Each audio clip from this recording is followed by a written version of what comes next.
Good morning, 6th grade. Today we're going to be doing our lesson on composite figures, okay?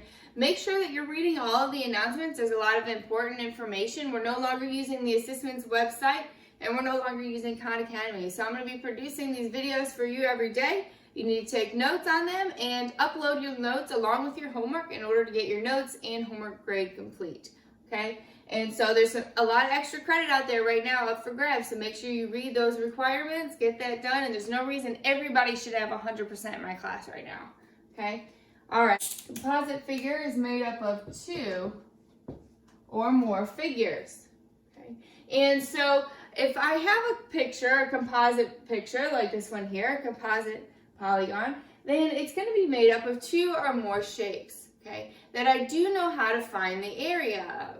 So I put reminders up here. This is the area of a parallelogram, the area of a triangle, the area of a trapezoid. I've got my formulas up here because we're going to be using all three of those formulas today. Let's look at this first example. Do you see how I could decompose or break up this shape into two or more shapes that I do know how to calculate the area of? I'm going to draw a line from here to here, and notice now that I have a rectangle, I'll call him A, and a triangle, I'll call him B. And if I want the total area, then I'm going to need to add the two together. I'm going to need to add my rectangle, which I called A, plus my triangle, which I'll call B. So now let's see if I can calculate those values. Okay. Rectangle A, I know that the area of a rectangle, look up at your chart here, is going to be the base times the height. Okay. So in my rectangle, I'd like to find what is the base and what is the height. Remember we said to do that, find the right angle. And of course, a rectangle, all the angles are right. So I'm going to use this one here. And my base is 10 and my height is 6. So I can multiply those, 10 times 6, to come up with an area of 60 feet squared. Now, that's only a part of the area that I need. I still need to account for this triangle piece. So to find the area of the triangle, we can use the triangle formula. Area is equal to base times height divided by 2. Now, we need to find what is the base and what is the height of this triangle. Okay. So I need to find, here's my base along the bottom, and the distance, which I can create by drawing a dotted line from the top of the triangle to the base, okay? That is going to be my height, and it gave me that distance here as 4. The base of the triangle all the way to the top is 4, so I know that the height is 4, but let's see if we can determine what the base is. Now, we know that the entire base of this rectangle is 10. I also know that this piece off to the left here of the rectangle is 6. So if the whole thing is 10, this piece over here is 6. Well, the question is, how much is living over here on the left? And so to figure that out, all you have to do is subtract. 10 minus 6, and you're left with 4. So this side is also happens to be 4 feet. It won't always be the same as the height, so you need to be careful. But in this case, it was. So I can plug those into my formula over here. Area is equal to my base, which is 4, times my height, which is 4, divided by 2. 4 times 4 is 16, divided by 2 is 8. So the area is 8 feet squared. Okay? And then the last step is to combine. So my total is going to be the rectangular area of 60 plus the triangular area of 8 for a total of 68 feet squared.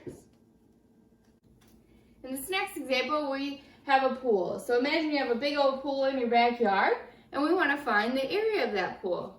So look at this picture. I see here a large rectangle, but that's not the only area that I need to count for in finding the total area of this pool. Notice that I also have some steps that are in the shape of a trapezoid. So in order to get the total area here, I would need to add my triangle area plus my trapezoid area. And the area of my rectangle I know is going to be base times the height. So let's look at the rectangle. Look for a right angle. And I see one down here at this corner. Okay, this bottom piece here, if I know that the top piece along the top is 28 and it's a rectangle, then that top is going to match the bottom. That's a property of rectangles. So the bottom piece here is also 28 feet. So my base is 28 multiplied by my height over here of 14. Okay. So the area is going to be 28 times 14, which is going to give you a total of 392. So the area of the rectangular portion is 392 feet squared. But I need to add that to my trapezoid steps, okay? So look for, we said with trapezoids, you want to look for the parallel sides. The parallel sides are your base, okay? So notice the top and the bottom are not parallel, but the left and the right are. So I have this value of 4 feet and this value of 6 feet. Those are going to be my bases. I can plug those into my trapezoid area formula. So add up your bases, which we said were 4 plus 6, multiplied by your height. And the height is always going to be that distance in between your bases. So did it give me that value? Yes, it did. It said between the 4 foot and the 6 foot side, there's an arrow pointing to that, to be 2 feet. So I can multiply this by my height of 2 and all over a division of 2, okay? Let's add these up. 4 plus 6 is 10 multiplied by 2, then we'll have to divide by 2. 10 times 2 is 20. Divided by 2 is 10. So the area of the stairs is going to be 10 feet squared. Now, the last step in order to get my total area is I need to add them.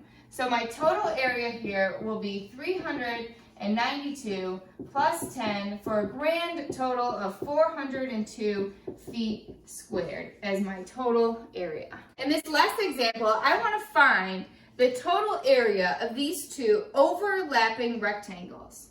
So notice here, the one on the bottom, I'll call him A, okay, rectangle A, and I have also rectangle B, okay?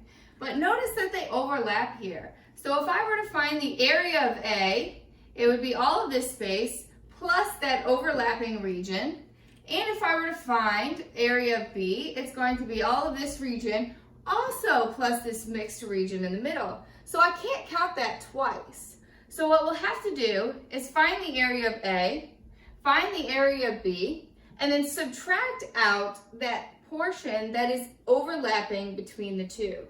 So to do this type of a problem, we would need to find the total area of the rectangle, so rectangle A plus rectangle B minus the overlapping part, and notice that that is also going to be a rectangle in here. So this is a lot of the rectangle area formula, base times height. So let's first look at A, okay? So you're going to look for the base and the height. Now notice you have 3 values here. I have a height of 12, okay? And look at the right angle. What is associated with that? It's going to be the 15 feet here along the bottom.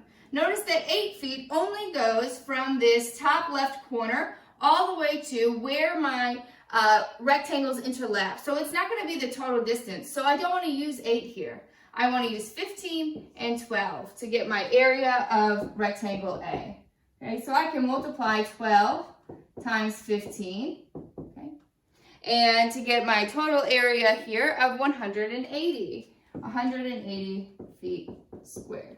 Okay, plus my rectangle B now. Okay. Again, you're looking for that right angle that's going to tell you the full distance of your height and your base, okay? So over here on the other side, this is a right angle that has my total base of 12 and my total height of 12. So I can find my area here, which is going to be 12 times 12, which will leave you with 144 feet squared. And actually, these are centimeters, so let me fix my units. I still have feet on the brain from the last problem, so this is centimeters squared, okay? So I'll be adding these two and then subtracting my overlap, okay? So this is going to be where we really have to pay attention, and we might have to do a little bit of calculating to get these values. So in order to find the area of the overlapping piece, you need to know what is the base and what is the height. So we need to do a little bit of thinking. Notice that the entire base along the bottom is 15. And I know that from this left corner all the way to where they interlapped is 8. So if you recall from our earlier problem, you'll need to subtract. 15 minus 8 is 7. So the base here is 7. Now look at the height. I know that the entire height of rectangle B is 12. And I know that the shortened height over here, all the way from the top down until I get to that overlapping region, is 6. And 12 minus 6 is 6. So now I have the base and the height of the overlapping rectangle. So I can calculate its area. So 7 times 6 is 42 centimeters squared. Now all we have left is to add and then subtract. So first you'll add together 180 plus 144. So I have 180 plus 144. I can come over here and do the math. Okay, 0 plus 4, 12, and 3. So I have a total of 324. But don't forget, now you need to subtract. So step 1 is to add, and then step 2 will be to subtract out that overlapping region, which is 42. 4 minus 2, okay, and 32 minus 4 is 28. So for a grand total of 282 centimeters squared. As always, if you have any questions, reach out to me, email, phone call, text. Have a good day. Bye.